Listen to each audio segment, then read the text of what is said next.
sandbar 6 yawning down there.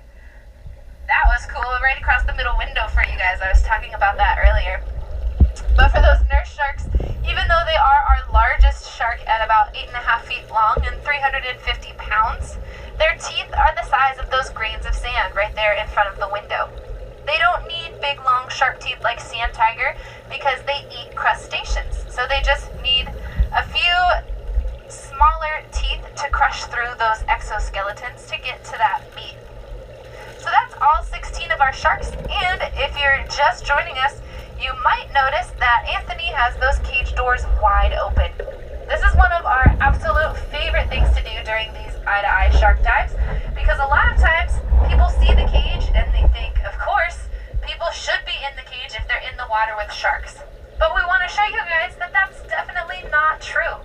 Sharks are very misunderstood big fish, and they are nothing like what you see in movies and TV shows.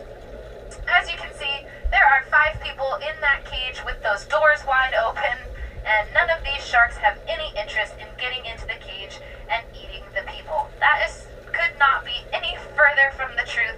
Sharks have no interest in people. In fact, our sharks here are going to come a lot closer than any sharks in the wild would, because our sharks are very used to us being loud and bubbly and moving around in the cage. If you came across a shark in the wild, they would think you're pretty big and scary, making all of those bubbles and being very loud out in their habitat. So most likely they would swim the other direction. Which brings me to my next point. People really don't have much to fear from sharks. However, sharks have a lot to fear from humans. Over 4,000 sharks every hour are dying just for something called shark fin soup.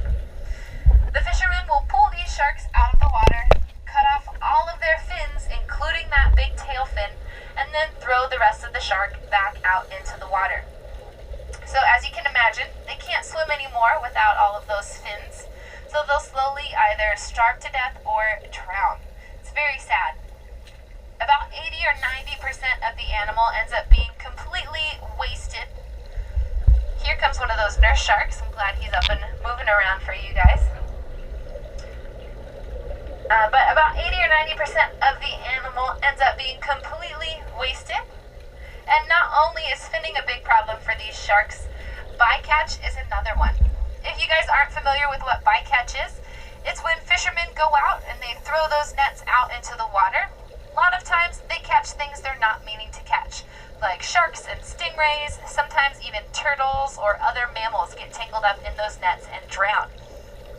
When you add all of the factors together, over 70 million sharks are taken out of our oceans every single year. And the sharks just can't keep up. They reproduce incredibly slowly. For our sandbar sharks, the ones with the big